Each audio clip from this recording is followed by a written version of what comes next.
रांची के तुलसीगंज में जेएमएम नेता मदन साहू की गोली मारकर हत्या कर दी गई। अपराधियों ने मदन साहू को उनके घर के सामने ही गोली मारी।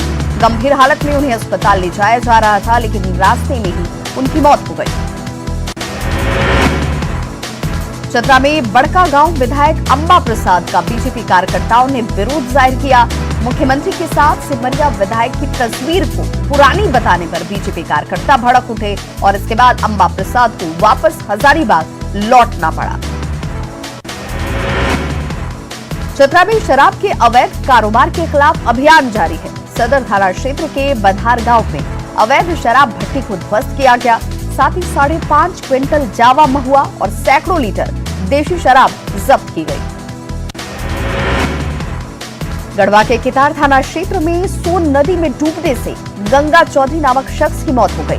गंगा चौधरी अपने साथियों के साथ लकड़ी लेने के लिए गया हुआ था, लेकिन लौटने के दौरान नदी की तेज बहाव में बह गया।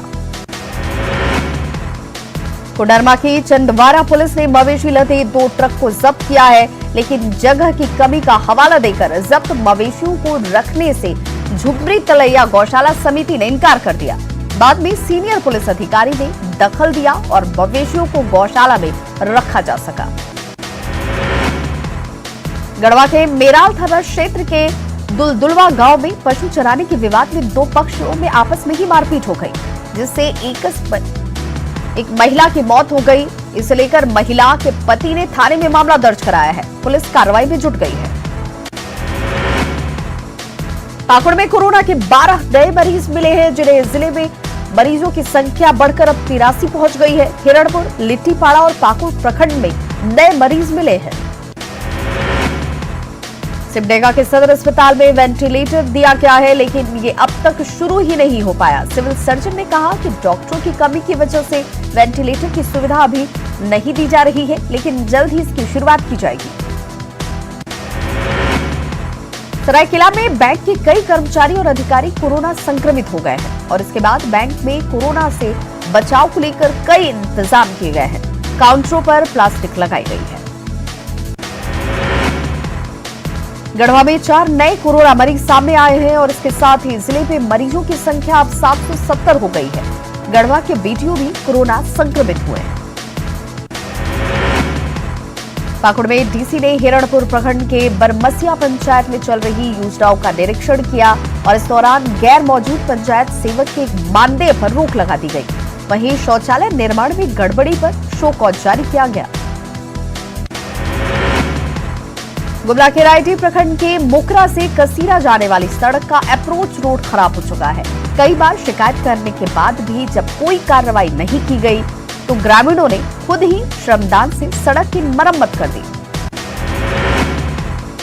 रामगढ़ में 15 अगस्त के अवसर पर जिला प्रशासन ने नगर परिषद के विशेष पदाधिकारी सुरेश यादव को कोरोना योद्धा के तौर पर सम्मानित किया था, लेकिन अब कांग्रेस इसका विरोध कर रही है। कांग्रेस ने अधिकारी की कार्यप्रणाली पर ही सवाल उठाए हैं।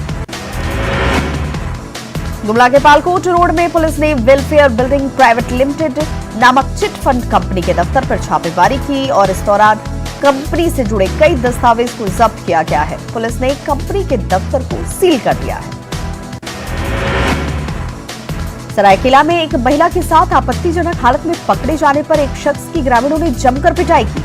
गंभीर हालत में गुड़ाधर तिवारी को एमजीएम में भर्ती कराया गया है। वहीं महिला की भी मेडिकल जांच कराई गई। चतरा पुलिस ने नशे के सौदागरों के खिलाफ बड़ी कार्रवाई की है। तुम्बा पत्रा गांव के एक दुकान से 1 किलो गांजा और भारी मात्रा में देशी शराब को बरामद किया गया। दुकानदार को भी फिलहाल गिरफ्तार किया गया है। गुमला के ग्रामीण इलाकों में महिला समूह की तरफ से शराब की अवैध बिक्री के खिलाफ अभियान चलाया जा रहा है। वहीं सदर थाना के महज 500 के मीटर दूरी पर लोहरदंगा रोड के बिशद चौक के पास झोपड़ी में धड़ल्ले से शराब का अवैध कारोबार चल रहा है। पाकुड़ के लिट्टीपाड़ा प्रखंड के नवाडी गांव में फिल्टर लगाया गया है, लेकिन 10 साल से अधिक हो चुके हैं।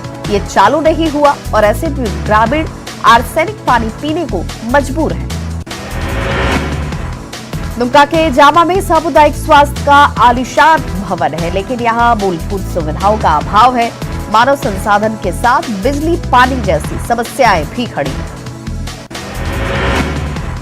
लातेहार में डीसी ने संविदा के तौर पर चयनित मनरेगा के 4 प्रखंड कार्यालय पदाधिकारी और 8 तकनीकी सहायक को नियुक्ति पत्र सौंपा। इस मौके पर डीसी ने कहा कि महत्वाकांक्षी परियोजनाओं में अपनी सक्रिय भूमिका निभाएं।